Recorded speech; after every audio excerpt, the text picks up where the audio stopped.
शांति के मार्ग पे चलिए आप लोग।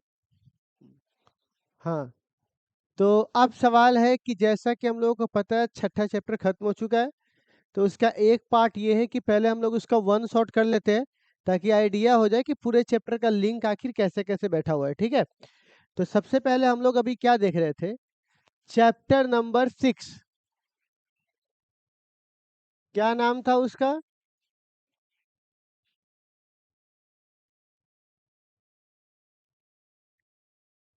Electro magnetic induction. इस वन शॉट की सबसे खास बात क्या होगी कि अगर आपका फॉर्मूला डायरेक्ट डायरेक्ट आ रहा है, जो कि बोर्ड एग्जाम्स में आता है, जो भी आपके बोर्ड एग्जाम्स होते हैं उसमें डायरेक्ट डायरेक्ट फॉर्मूला आता है, तो उसमें आपको ये वन शॉट बहुत काम करेगा लिंक देखने में। और दूसरा, अगर कोई टॉपिक, क्या समस्या है तुम्हें? नहीं दिख रहा है, लेक्चर चल रहा है, तो आपको लगता है इस फालतू चीजों के लिए बाकी सब लोग यहाँ पर आए हैं? तो फिर शांत से रहिए ना, को होम ट्यूशन नहीं चल रहा है ना। तो क्या बोल रहे बुआ कि इलेक्ट्रोमैग्नेटिक इंडक्शन में क्या है, इसमें हम लोग पहले छोटे छोटे चीजों को जरा फॉर्मूला को देखेंगे, और इसके अंदर जब हम लोग क्या डालेंगे, डेफिनेशन डालेंगे, तो वही पूरा बन जाएगा। और सिर्फ डेफिनेशन को निकाल दीजिए तो आपका पूरा कॉन्सेप्ट का बिल्डअप यहाँ से क्या हो जाएगा, रेडी हो जाएगा। ठीक है, तो सबसे पहली बात इसमें हमने देखा क्या क्या था। तो सबसे पहले आता है बुआ इसका डेफिनेशन। तो इससे पहले हमारे पास एक टर्म आता था, इस पूरे चैप्टर का जो शुरुआत हुआ था वो होता किससे बुआ? Faraday experiment. अच्छा, फराडे ने जो एक्सपेरिमेंट किया था वो क्यों किया था? तो वो इसलिए किया था ताकि पता चल सके कि क्या इलेक्ट्रिक करंट को, किसको बोला, उत्पन्न किया जा सकता है, किसकी मदद से?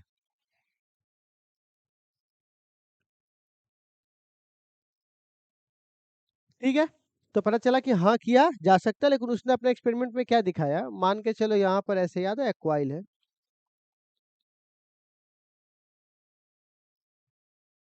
और यहाँ पे कोई मैग्नेट है साउथ और नॉर्थ।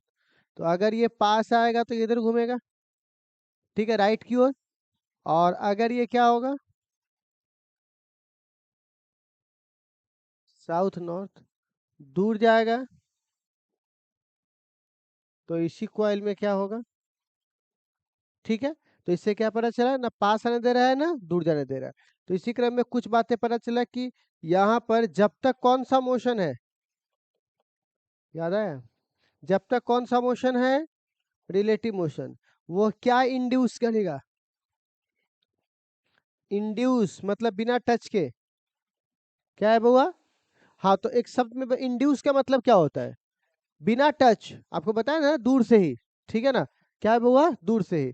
तो इंड्यूस का मतलब क्या क्या ये उत्पन्न करता है बुआ? ईएमएफ। और प्लस क्या? करंट। ईएमएफ और क्या हुआ, करंट, दोनों उत्पन्न करता है। तो ये हमारा कौन सा लॉ हुआ? फराडे। तो फराडे ने अपने एक्सपेरिमेंट से दो लॉ दिए। कौन सा लॉ? और ये कहता था वेन एवर फ्लक्स क्या, चेंजिंग, तब तक ईएमएफ क्या होगा, इंड्यूस। जब तक फ्लक्स चेंज होगा तब तक क्या आएगा बुआ, ईएमएफ आएगा। यही बात नहीं ये कहता था, इसलिए को पिक्चर भी था।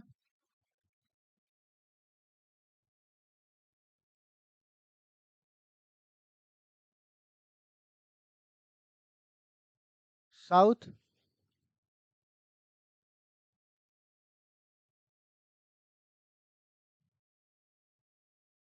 ठीक है, जब तक ये आगे पीछे करेगा, किस में चेंज आएगा, फ्लक्स में। और फ्लक्स में चेंज आएगा तो क्या आएगा, ईएमएफ आएगा। यही इसका कौन सा लॉ था बुआ, पहला। अब आता है दूसरा लॉ। कौन सा लॉ? सेकेंड। तो सेकेंड लॉ कहता है EMF is equal to negative rate of change of magnetic flux. फिर से बोलो, EMF is equal to negative rate of change of magnetic flux. यही ना था? है ना। इंड्यूस ईएमएफ किसके बराबर है? Rate of change of magnetic flux की। अच्छा, एक बात और, अब आता है बुआ इसके डायरेक्शन के लिए एक लॉ आता है, क्या बोलते हैं बुआ? लेंज लॉ क्या कहता है? ऑलवेज अपोज, क्या करेगा? ऑलवेज अपोज करेगा अपने चेंज ऑफ फ्लक्स के, यानी वो जो जिस वजह से प्रोड्यूस होता है वो उसी वजह क्या करेगा? विरोध करेगा। इसीलिए यहाँ पर क्या लग गया? माइनस। तो इस चैप्टर में एक एक्सपेरिमेंट हुआ, इस एक एक्सपेरिमेंट से कितनी चीजें आई? 3। कौन कौन? First law, second law, Lenz law. ठीक है, अब सवाल है, लेंज लॉ आ गया, और अगर कोई पूछेगा कि इलेक्ट्रोमैग्नेटिक इंडक्शन का डेफिनेशन क्या है, तो आप बहुत सिंपल बोल सकते हो, when ever flux is changing, coil में क्या आएगा? इंड्यूस ईएमएफ आएगा। तो यही बात जो यहाँ पर लिखा हुआ ना, इसी को आप कह सकते हो कि वह घटना, वह फिनोमेना जिसमें जब तक क्या चेंज होगा? फ्लक्स, तब तक क्या आएगा? Induce EMF. इसी घटना को हम लोग क्या बोलते हैं? Electromagnetic induction. ठीक हुआ। एक इसमें एक मिनट, इसमें एक चीज रह गया था, इमोशनल रह गया था। क्या रह गया था बउआ? तो आपको याद होगा इमोशनल वाले सेक्टर में कि अगर कोई एक रॉड है, उसे हमने एक्सटर्नल मैग्नेटिक फील्ड में रखा है, किस में रखा है? लंबाई कितनी है? एल। किस स्पीड से जा रहा है? v। ऊपर क्या होगा? प्लस, नीचे क्या होगा? माइनस। तो आपको पता है इसके ईएमएफ कितना आएगा? VLB। कितना आएगा बउआ? VLB। एक बात और, अगर यह लूप है, क्या है बउआ? तो अगर ये लूप है तो पता है ना, लूप भी अगर चेंज होगा अपनी जगह से, क्या चेंज होगा बउआ? लूप। तो अगर कोई लूप चेंज होगा अपनी जगह से, तो वो कितना आएगा बुआ? उसका भी ईएमएफ कितना आएगा? VLB। और अभी हम लोगों ने सिर्फ क्या निकाला है बुआ? ईएमएफ। अगर हम लोग बात करेंगे करंट का, तो लिखा हुआ है करंट बराबर सिर्फ VLB, और वोल्टेज को खाली किससे भाग दे दो? R से। अगर हमसे पूछेगा फोर्स, तो फोर्स का फॉर्मूला होता है ILB, तो I की जगह पर ये सारा मान लिख देंगे, भी नहीं रहेगा ना यहाँ पर, भी का स्क्वायर नहीं होगा। हाँ, और बट्टे क्या हो जाएगा? R। अगर यहाँ पे क्या पूछेगा बुआ? पावर, तो पावर का फॉर्मूला P गुने F गुने V, तो बताइए क्या हो जाएगा? V square, L square, B square बट्टे क्या हो जाएगा? R। ठीक है, तो आप ये वाला एक टर्म था इमोशनल वाला जो रह गया था, तो ये इमोशनल वाला रह गया था, भावना में बह गए थे हम लोग भी। ठीक है, हाँ, रोटेशनल का भी है, तो लिख लो ना यहीं पे, क्या लिखेंगे बुआ? तो रोटेशनल में बताओ तो कितना होता है? 1/2 VL। और ओमेगा वाला है बोलो तो 1/2 ओमेगा के टर्म में बोलो। B omega L square. ठीक है, तो बस इतना ही था, इसमें ये पार्ट छूट गया था। अब हम लोग इस पे थोड़ा सा आप लोग ऑब्जेक्टिव कर लीजिए, फिर एक बार एनसीईआरटी की बुक निकाल लीजिए सब लोग, हम एनसीईआरटी डाउनलोड करके लाते हैं। ठीक है, अब सवाल आता है कि इंडक्शन के बाद इसका उपयोग कहाँ करेंगे? ठीक है, तो आपको याद कीजिए कहाँ कहाँ पढ़ाए थे, सेल्फ इंडक्टेंस और म्यूचुअल। तो आप अगर बात करोगे इंडक्टेंस का, तो इंडक्टेंस क्या है? तो अब आप सिंपल कह सकते हो कि सर इंडक्टेंस क्या है, बहुत सिंपल सी चीज है। हाँ, कोई पूछेगा इंडक्टेंस क्या है, तो ये अपोज करता है। क्या करता है बुआ? अपोज। तो कितने तरह से अपोज होते हैं इसका? तो सबसे पहला का नाम क्या है?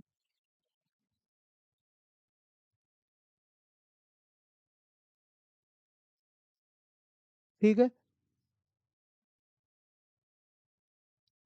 तो एक सर्किट है,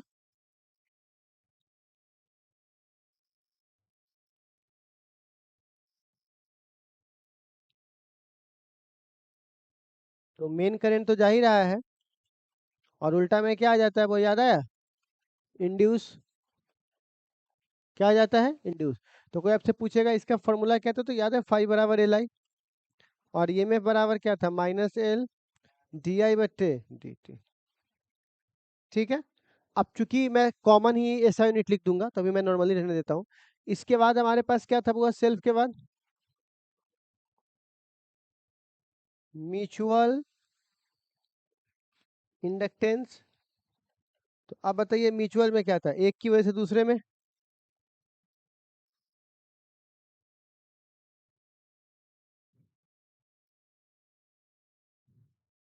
बगल में भी फ्लक्स चेंज होगा, तो एक में करंट आएगा आई मेन, तो इसमें क्या आएगा आई इंड्यूस।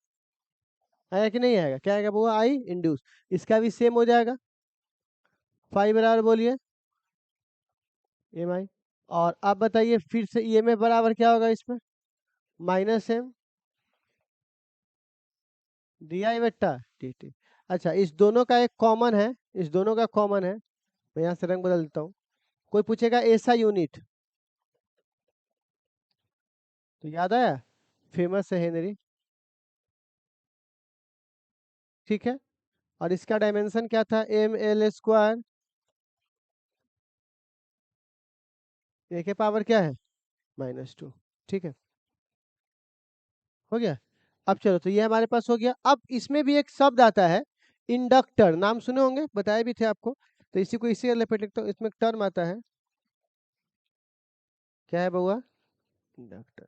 तो याद है इंडक्टर ऐसा होता था जो कौन से एनर्जी को स्टोर करता हो बउआ, जो मैग्नेटिक एनर्जी को अपने अंदर स्टोर करता है उसे क्या बोलेंगे, इंडक्टर, ठीक है। अब सवाल है, इंडक्टर का अगर आप पूछोगे कि भैया एनर्जी कितना होता है, तो क्या बोलिएगा, एनर्जी बराबर, तो मैंने निकलवाया था अभी, हाफ एल आई का स्क्वायर। एनर्जी डेंसिटी पूछिएगा तो क्या होगा, हाफ बी स्क्वायर बट्टे म्यू, था ना ऐसा। तो ये क्या था, एनर्जी डेंसिटी, और ये क्या था, एनर्जी। अब अगर आपसे कोई पूछेगा कॉम्बिनेशन ऑफ इंडक्टर, तो दो तरह से कॉम्बिनेशन होता है, पता है ना। एक को क्या बोलते हैं बउआ, सीरीज में।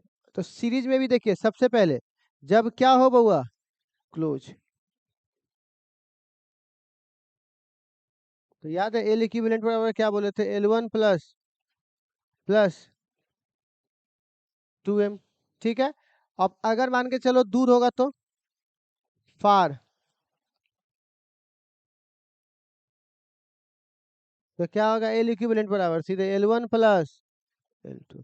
अच्छा, और अगर मान के चलो, हाँ सीधा के बजाय क्या हो जाए उल्टा, तो एल इक्विवेलेंट बराबर क्या लिखेंगे, L1 माइनस L2, ठीक है। तो ये किस में है बउआ, सीरीज में। अगर मैं बात करूंगा किससे बउआ, म्यूचुअल, सॉरी म्यूचुअल बोल रहा हूँ, अगर मैं बात करूंगा किसमें, पैरेलल। तो अब बताइए पैरेलल में ये क्या होगा, यहाँ पर पता है ना इस तरह से काम करेगा, तो यहाँ पे म्यूचुअल काम करेगा क्या, नहीं, तो क्या लिखेंगे बुआ, 1/L1 प्लस 1/L2। इसके बाद हमारे पास कौन सा टॉपिक था बुआ, क्या बुआ, हाँ एसी जनरेटर। तो वो तो थ्योरेटिकल पॉइंट है, बट फ्री में एक बार कर देता हूँ यहाँ पर।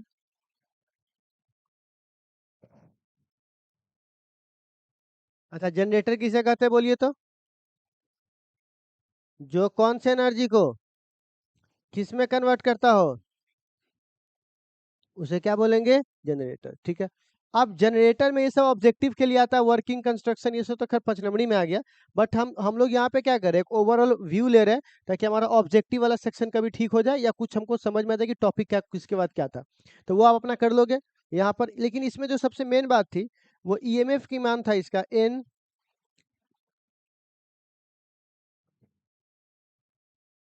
याद आया, जहाँ पे जो ग्राफ था वो कैसा था,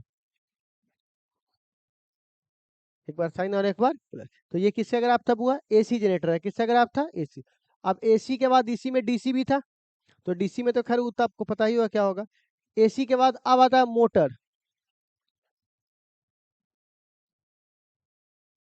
अब बताइए मोटर क्या था इसका, तो मोटर क्या करता है, उल्टा करता है, इलेक्ट्रिक एनर्जी को किस में कन्वर्ट करता है, मैकेनिकल एनर्जी में। ये काम किसका होता है बुआ, मोटर का। हाँ इसमें एक शब्द आप छूट गया, बाकी सब तो खत्म हो गया है, एक शब्द खाली छूट गया था, इड्डी करंट। तो हम ईडी करंट को यहाँ नहीं पढ़ा रहे, इसलिए नहीं पढ़ा रहा हूँ क्योंकि ये ट्रांसफार्मर में ज़्यादा यूज आता है। तो जब हम अगले टॉपिक में ट्रांसफार्मर पढ़ाएंगे ना तो ईडी को लेके आ जाएंगे, ठीक है। तो आपस में थोड़ा सा कंफ्यूजिंग हो जाता है, क्योंकि देखो आप तो देख ही रहे हो, इसका अंत इसका शुरुआत है। तो कुछ अलग चैप्टर में नहीं ला रहा हूँ, यही ला रहा हूँ, बस इसमें इस पे खाली बात करेंगे। ये आया कहाँ से वो नहीं देखेंगे, ठीक है। तो हमारा नेक्स्ट चैप्टर क्या होने वाला है, वो है एसी। तो इतना आप लोगों का एक शॉर्ट टर्म व्यू था। क्या इतना समझने में आप लोगों को दिक्कत है, एक बार देख लीजिए। पूरा का पूरा चैप्टर मात्र इतना ही है बस, ठीक है। आप एक बार देख लीजिए, क्या पूरा का पूरा चैप्टर आपको एक बार ओवरव्यू हो गया? कोई दिक्कत है इसमें? नहीं। तो चलिए, हम लोगों ने वन शॉट में मात्र 12 से 13 मिनट के अंदर छोटा सा चैप्टर खत्म हो गया, ठीक है। और अगला भी इसी तरह से खत्म हो जाएगा, और उसका अगला तो फिर 3 से 4 मिनट, ठीक है। तो बच्चे लोग, छोटा छोटा चैप्टर सब है, अब ये खत्म हुआ, अब हमें इस पे ऑब्जेक्टिव देखना है, ठीक है। तो चलिए सब लोग जरा असाइनमेंट, एनसीईआरटी का सारा सवाल हो गया ना इस पर, कि एक बार एनसीईआरटी भी देख देखा इसके ऊपर। तो पहले एक काम करते हैं, एनसीईआरटी वाला हम लोग देख लेंगे। पहले एक काम करेंगे, आप लोग जरा ऑब्जेक्टिव स्टार्ट कीजिए आप लोग, ठीक है ना। एनसीईआरटी वाला सेशन भी ले आएंगे।